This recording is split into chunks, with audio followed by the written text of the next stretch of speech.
오늘 함께 나눌 하나님 말씀은 마태복음 8장 말씀입니다. 마태복음 8장 5절에서 13절 말씀을 함께 하시겠습니다.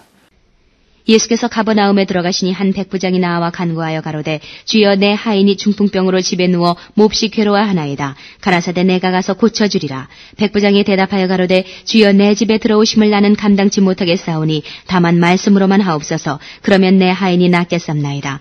나도 남의 수하에 있는 사람이요 내 아래에도 군사가 있으니 이더러 가라 하면 가고 저더러 오라 하면 오고 내 종더러 이것을 하라 하면 하나이다.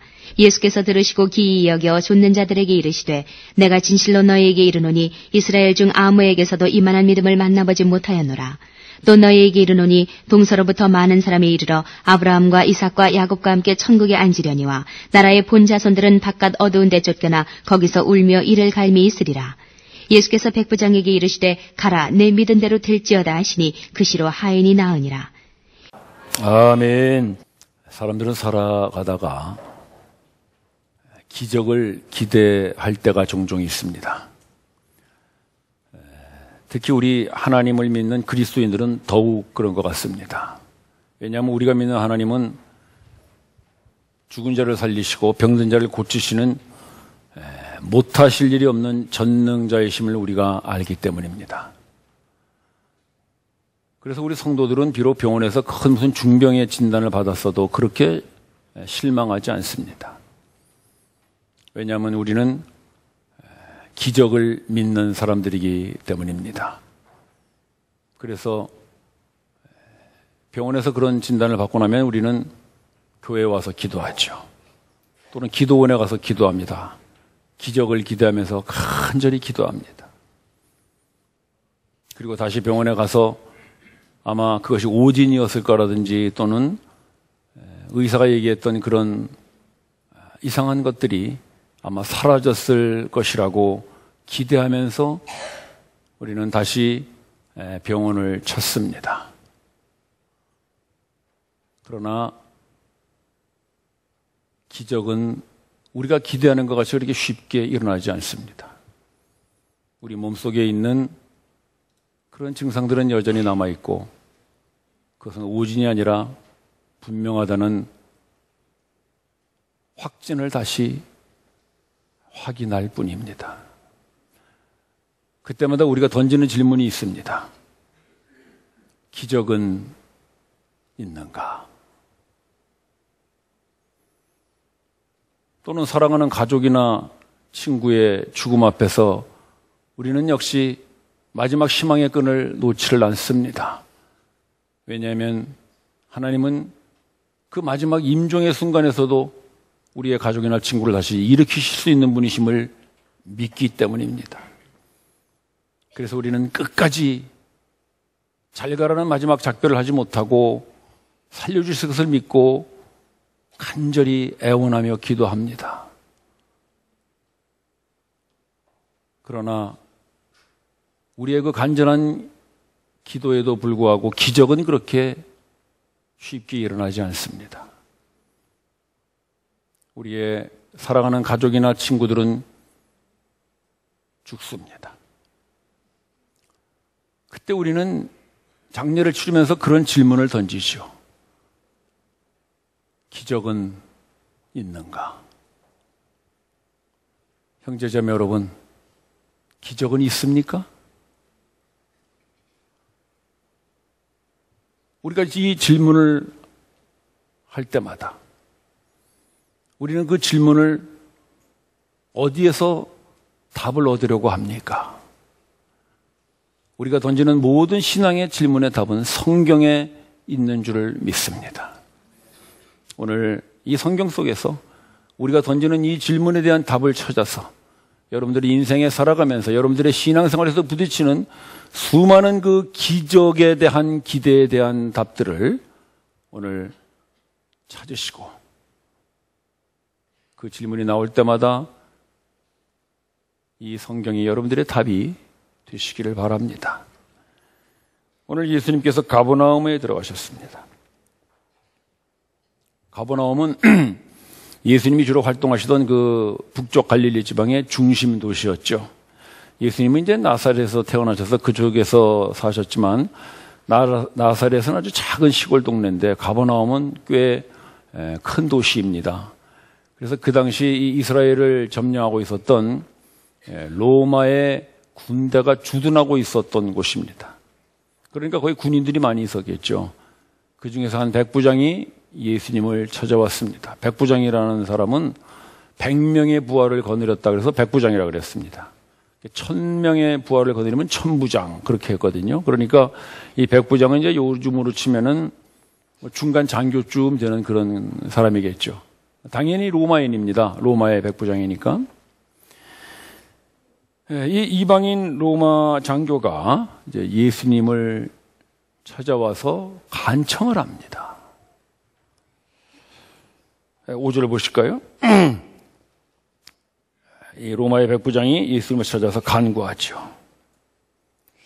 이게 참 일상적인 일이 아닙니다. 왜냐하면 그 이스라엘을 지배하는 점령군의 장교가 그 식민지인 이스라엘에 그것도 아주 저 시골 무명의 청년인 예수에게 와서 무언가를 간청한다는 것은 이 참 기이한 일입니다.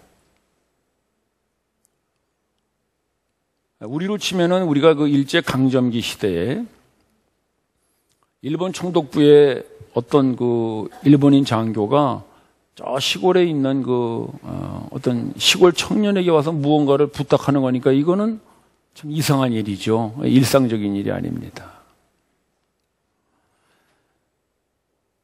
근데 이 사람이 찾아와서 예수님에게 간청을 하는데 그 간청하는 일은 더 이상합니다.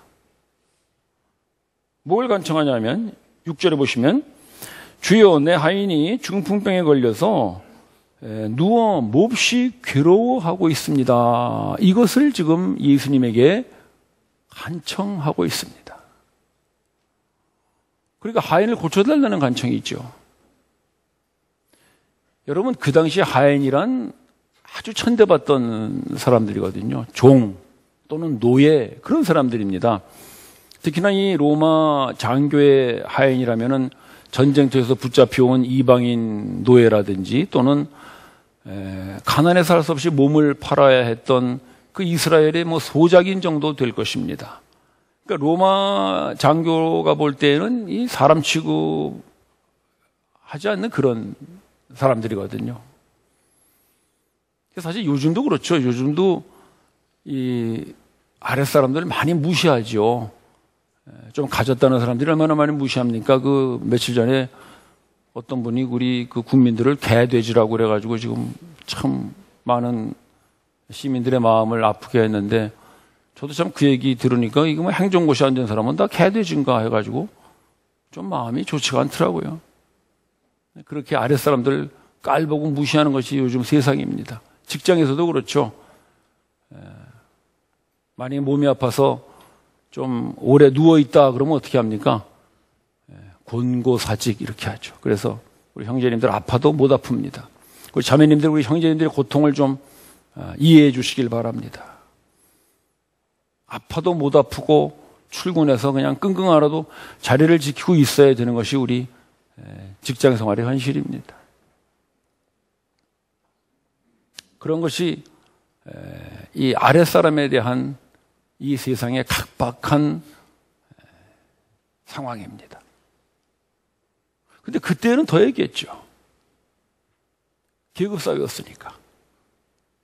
그런데 그런 하인이 아프다고 이 로마의 장교가 예수님에게 와서 부탁을 합니다. 보통 사람 같으면 그냥 쫓아냈겠죠. 아파서 들어 누워있는 하인을 왜 데리고 있겠어요. 그런데 이 로마 백부장이 예수님에게 와서 그를 고쳐달라고 간청합니다. 참 기이한 일입니다. 그러고 보면 우리도 이 기이한 일들을 좀 하고 있죠. 여러분 이런 걸 뭐라 그래요? 남을 위해서 간청하는 거 중보기도라고 그러죠. 우리 교회에 많은 중보기도자들이 이 기이한 일들을 행하고 있습니다. 요즘은 점점 세상이 각박해서 신앙도 자기 자신을 위한 이기적인 신앙으로 점점 돼가는 것 같아요. 내 자식, 그저 내 가족을 위해서만 기도하기도 바쁜데 다른 아픈 환우들 또는 어려운 지체들 또 이름도 모르고 멀리 떨어져 있는 그런 외국의 많은 열방의 민족도 이런 사람들을 위해서 우리 형제자매님들이 작은 골방에서 기도하고 있습니다. 참 귀한 일입니다. 그분들께 여러분 우리 감사의 마음을 잊지 마십시다. 그래서 이 로마 백부장이 그렇게 와서 예수님에게 하인을 위하여 중보하니까 예수님께서 듣고 좋다. 내가 가서 고쳐주겠다. 그러십니다. 그런데 그 예수님이 가지고 고쳐주겠다 그러는데 이 백부장의 대답이 또 우리를 놀라게 합니다. 자, 우리 8절 보실까요? 주여, 내 집에 들어오는 것을 내가 감당치 못하겠습니다. 다만 말씀만 하셔도 내 하인이 낫겠나이다. 이 백부장의 대답입니다. 유대인들은 이방인들과 교제하지 않죠. 그 사람들하고 식사도 안 하고 그 이방인의 집에 들어가지도 않습니다. 왜냐하면 유대인들은 구별된 백성이라고 해서 이방인들을 멀리합니다. 그러니까 유대인인 예수님이 이 로마인의 집에 들어간다는 것은 사실 율법을 어기는 게 되는 것이거든요. 이 로마의 백부장이 그걸 알았던 것 같아요. 그래서 예수님의 그런 어떤 사정을 생각해서 들어오지 못하게 합니다. 그러면서 하는 말이 뭐냐면 들어오실 것 없이 그냥 거기서 말씀만 하셔도 내 하인이 낫겠습니다. 그 하인이 지금 어디 있는데요? 멀리 떨어져 있거든요. 보지도 못하고 만나지도 못했습니다. 그런데 예수님이 말씀만 하셔도 내 하인이 낫겠나이다. 왜 그런 얘기를 했을까요? 자, 9절 봅시다. 백부장이 계속합니다. 나도 남의 수하에 있는 사람이고 내 아래에도 많은 군사들이 있어서 이리 가라 그러면 가고 저리 가라면 갑니다. 즉 지금 백부장이 무슨 얘기하는 것입니까? 예수님이 구태여 자기 집까지 안 와도 그냥 말씀만 하셔도 그 자기 하인을 괴롭히고 있는 그 병만은 쫓겨날 것을 믿습니다. 그 예수님의 말씀에 대한 권위를 지금 이 백부장이 고백하고 있습니다. 백부장이 말하는 그 예수님의 권위는 마치 이 로마 백부장의 상관과 같다는 의미입니다. 그래서 9절에 뭐라 그랬습니까? 나도 남의 수하에 있는 사람입니다. 자, 지금 이 로마 백부장의 위에 있는 사람, 이 백부장이 말하는 자기의 상관은 누굴 말하는 걸까요? 백부장 위에니까 천부장, 가까이는 그렇게 볼 수가 있겠죠. 그러나 또 멀리 보면 로마의 황제를 말합니다. 모든 로마의 병사들은 로마 황제의 명령을 받으니까. 그러니까 나도 남의 수하에 있는 사람입니다라는 것은 자기를 부리고 있는 그 사람은 로마의 황제라는 뜻이 들어있어요. 근데 그 로마의 황제는 그 당시에 신이었습니다. 신. 로마인들에게 있어서의 로마의 황제는 신과 같은 존재거든요. 그런데 지금 이 로마의 백부장이 예수님을 마치 그 로마의 황제만큼이나 되는 분으로 말합니다. 그걸 어떻게 알 수 있어요? 자, 우리 6절 한번 봅시다. 이 로마 백부장이 뭐라 합니까? 예수님 보고 주여, 주여. 이게 헬라말로 큐리오스 그런 말이죠. 로마인들이 큐리오스, 주여라고 부르는 사람은 황제밖에 없습니다. 유대인들이 주여라고 부를 때는 하나님을 부르는 거지만 그들은 신앙이 있는 사람들이니까. 그러나 이 하나님을 모르는 이방인들이 주여, 큐리오스라고 부를 때에는 로마의 황제를 지칭하는 말이거든요. 근데 이 백부장이 지금 예수님을 부르는데 뭐라 그러냐면 주여, 큐리오스. 자기 로마의 황제를 부르듯이 부르고 있습니다. 또 8절에도 뭐라고 부릅니까? 주여, 큐리오스. 내 집에 들어오는 걸 내가 감당치 못하겠습니다. 이 로마의 백부장은 예수님을 향해서 마치 그 로마의 황제나 되는 듯이, 그런 신적인 존재나 되는 듯이 예수님을 부르고 있습니다. 그러면서 나도 내 상관이 지시하면 복종할 수밖에 없고 내 부하도 내가 지시하면 복종할 수밖에 없듯이 예수 당신이 지시하고 명령하면 이 세상 어떤 것들도 중풍병을 앓게 하는 그런 병마마저도 복종할 수밖에 없음을 믿습니다라는 것이 지금 이 로마 백부장의 고백입니다. 즉 로마의 백부장은 예수님의 말씀의 권위를 마치 신적인 권위로 인정하고 있습니다. 놀라운 고백이죠.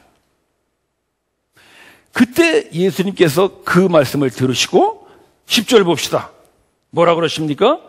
예수께서 들으시고 기이히 여기십니다. 기이히 여기시. 여러분, 기적이라는 게 뭡니까? 기이한 일이죠. 우리가 기적을 기대하는 건 뭡니까? 기이한 일이 일어나기를 바라는 거예요.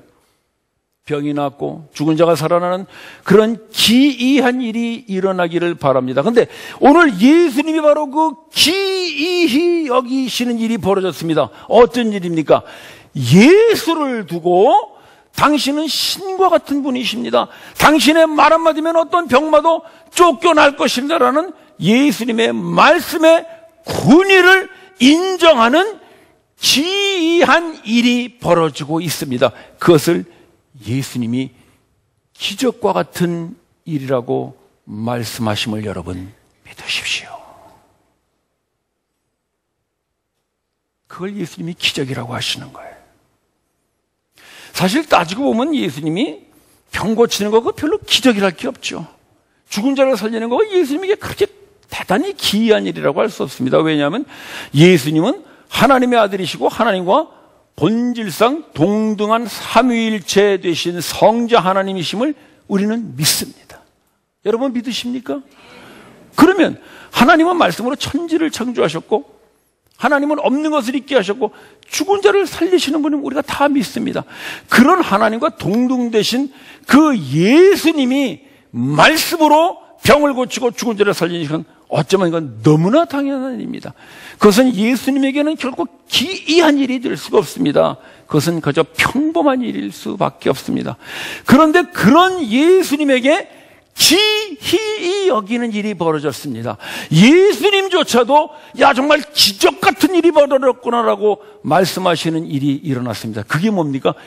예수가 누구인가를 아는 것입니다.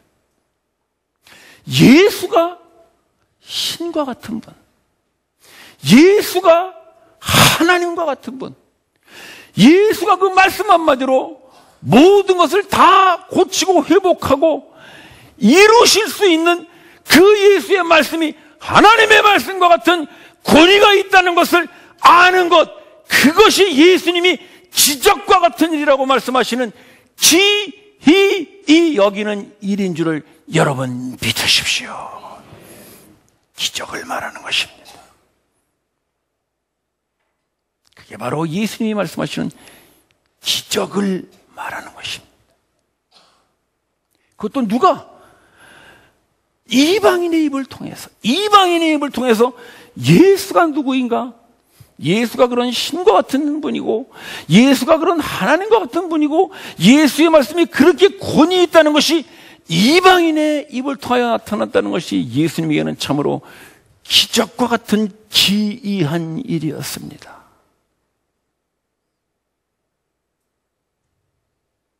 하나님의 백성이라고 그렇게 자랑하고 있는 유대인들도 몰랐던 예수, 그들이 그렇게 기다렸던 메시아 앞에서도 그가 누구인지를 몰랐던 그 예수,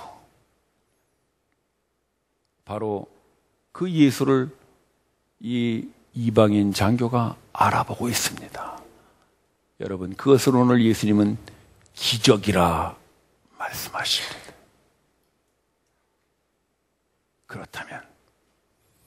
그렇다면 말입니다. 여러분은 예수가 누구인지를 아십니까? 여러분은 예수가 보통 사람이 아니고 하나님의 아들이며 그분은 하나님과 동등된 성자 하나님이심을 믿으십니까? 그러면 여러분 속에 예수님이 인정해 주시는 그 기적의 사건이 일어나고 있음을 믿으십시오. 병든 자가 살아나는 것 아니고 죽은 자가 살아나는 거 아니고 예수가 누구인가를 아는 것. 예수가 하나님의 아들이고 예수가 성자 하나님을 아는 것. 그것이 여러분 속에 있다면 그 기적은 바로 여러분 속에서 이루어지고 있음을 믿으십시오. 바로 여러분이 그 기적의 주인공입니다. 다른 데서 기적을 찾으려고 하지 마십시오. 병든 자가 일어나고 죽은 자가 살아나는 그런 데서 기적을 보려고 하지 마시고 바로 여러분 속에 그 기적의 사건이 일어나고 있음을 보시기를 바랍니다. 그것이 기적입니다.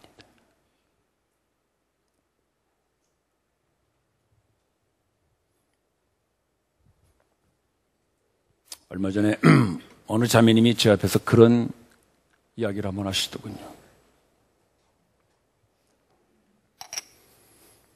아무리 기도해도 기도는 이루어지지 않고 아무리 간절히 부르짖어도 소원이 이루어지지 않아서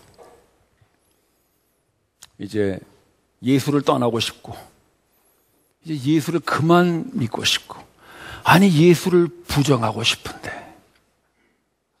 그게 내 솔직한 마음인데 웬일인가 웬 말인가 나는 그 예수를 떠나지를 못하고 나는 그 예수를 부정할 수 없어서 오늘 또 이렇게 교회에 나와 앉아 있습니다. 여러분, 오늘 예수님이 그분에게 말씀하십니다.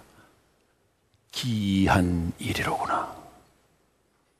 네가 원하는 기적이 일어나지도 않는데 나를 떠나지 않고 나를 부정하지 않고 나를 예배하고자 이 자리에 나와 있는 네가 참으로 기적과 같은 믿음을 가지고 있구나.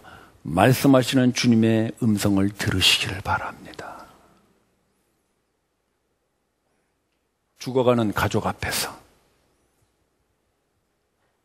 일어나지 못하는 친구 앞에서 그렇게 울부짖고 그렇게 간절히 기도했건만 그 기도가 이루어지지 않았는데도 불구하고 가족과 친구를 장례 치르면서도 떠날 수 없는 예수, 부정할 수 없는 예수, 지울 수 없는 예수.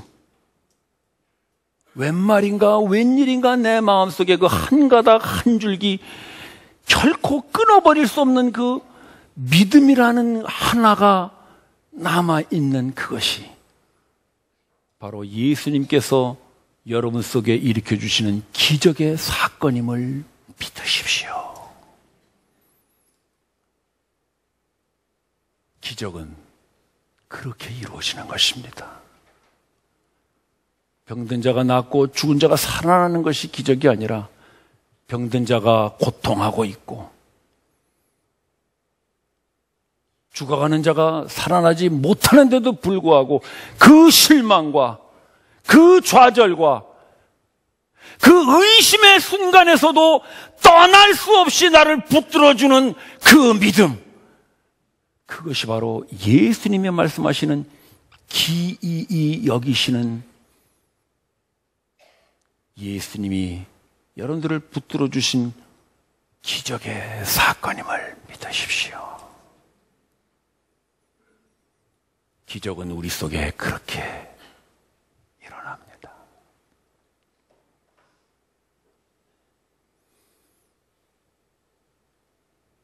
그래서 드디어 예수님은 이 백부장의 믿음을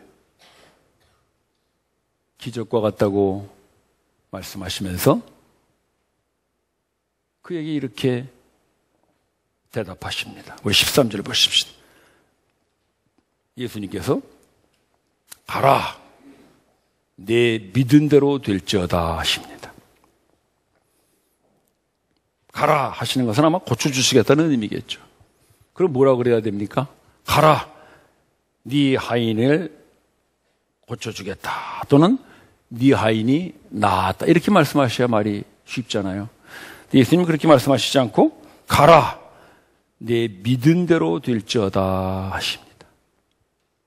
그럼 백부장이 믿었다는 건 뭘 믿었다는 거예요? 예수의 말씀의 권위가 하나님의 말씀과 같다는 걸 믿은 것이죠. 즉 예수의 말씀의 권위에 내가 복종하겠습니다 라는 것을 이 백부장은 자기의 믿음으로 고백한 것입니다. 그렇다면 예수님께서 가라, 내 믿은 대로 될지어다라는 말은 어떻게 쓸 수 있을까요? 가라, 내가 믿은 대로 말씀의 권위를 네가 경험하게 될 것이다, 그 얘기를 하시는 것이죠. 그 결과 그 하인은 나았습니다. 여러분, 믿음이란 무엇입니까? 믿음이란 이 하인이 나았건 나았지 않건 간에 예수님의 말씀의 권위를 인정하고 복종하는 것이 믿음입니다. 그게 이 백부장의 믿음입니다. 하인이 나았다면 당연히 예수님 말씀의 권위대로 병만은 쫓겨난 것입니다. 하인이 낫지 않았다면 백부장은 여전히 낫지 않는 하인이지만 그 예수님의 말씀에 그 백부장이 복종하여 예수님의 말씀의 권위를 높였을 것입니다. 따라서 믿음의 기도란 나도 믿음의 기도이고 낫지 않아도 그 주님의 말씀에 복종하는 것이 믿음의 기도인 줄을 믿으십시오. 그래서 믿음의 기도는 병이 낫고 의인의 기도는 역사하는 힘이 많다고 야고보서 5장이 말씀하는 것입니다. 따라서 오늘 이 백부장의 믿은 대로 이 하인이 나와서 진정으로 일어나는 더 큰 기적은 하인이 나왔다는 것이 아니라 그 다음의 사건입니다. 성경에는 그 다음에 말씀이 없지만 우리는 그 다음에 어떤 사건이 일어났을까를 충분히 짐작해 알 수 있습니다. 백부장이 집에 돌아왔을 때 하인이 나았습니다. 무슨 일이 벌어졌을까요? 백부장은 예수의 말씀의 권위를 전했을 것입니다. 그리고 드디어 나은 이 하인도, 그리고 그 하인의 가족들도, 그리고 이 백부장의 온 가족들도 모두 다 예수가 누구인가를 믿기 시작했을 것입니다. 기적은 더 큰 기적을 만들어냅니다. 그래서 바울 사도가 그 얘기를 한 것이죠. 주 예수를 믿으라. 그것이 기적이라는 거예요. 주 예수가 누군지를 알고 믿으라. 그러면 무슨 일이 벌어져요? 너와 내 집이 구원을 얻으리라. 더 큰 기적이 일어날 것이라고 말씀하십니다.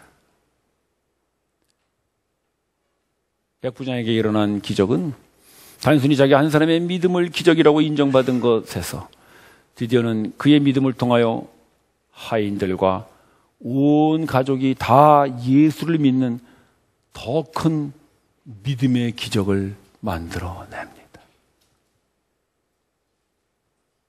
그것이 바로 이 백부장의 가정에 일어난 더 큰 기적입니다. 기적은 기적을 낳습니다.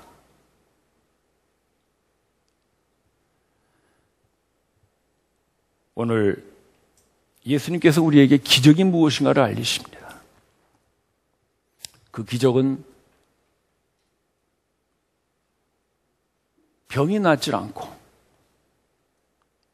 회복되지 않고 고통과 슬픔과 외로움 속에서도 결코 예수를 부정하지 못하고 떠나지 못하는 그 믿음이 바로 예수님이 기이 여기시는 기적이라고 말씀하십니다. 그리고 그 기적은 드디어는 또 다른 사람에게 동일한 믿음의 기적을 일으키는 기적을 낳게 될 것이라고 말씀하십니다. 형제자매 여러분, 우리가 살아가다가 던지는 질문들이 바로 이 질문입니다. 기적은 있는가? 오늘 예수님은 그 질문에 대해서 대답하십니다. 기적은 있다. 네 속에 그 믿음이 기적과 같이 살아있도록 예수님이 붙들어주고 계신다고 말씀하십니다. 여러분들이 살아가면서 망연자실 하늘을 쳐다보고 그 실망과 좌절과 그 의심의 눈빛으로 기적은 있는가를 물을 때마다 예수님의 이 기이 여기시는 이 말씀을 기억하십시오. 기적은 여러분 속에 지금 이루어지고 있습니다. 그 여러분 속에 이루어지는 놀라운 그 믿음의 한 가닥 기적을 기억하시고 그 기적이 여러분 가족과 여러분 이웃과 여러분 친구들을 믿음으로 이끄는 더 큰 기적을 낳는 기적들이 되시기를 주님의 이름으로 축원합니다. 기도드리십시다. 형제자매 여러분, 여러분들은 기적은 있는가라고 질문해 본 적이 있습니까? 그 대답은 오늘 예수님 우리에게 해주십니다. 의심하고 부정하고 싶고 떠나고 싶고 더 이상 믿을 수 없는 그 예수를 어떤 일인가, 어떤 마음인가, 내가 떠나지 못하고 부정하지 못하는 이 한 가닥 한 오라기 같은 믿음이 바로 주님께서 여러분 속에 이루어 주시는 기적인 줄을 믿으시고 이제 내가 기적이 있다고 담대하게 답하고 그 기적으로 남들에게 기적을 낳게 하는 사람 되겠습니다. 합심하여 기도합시다.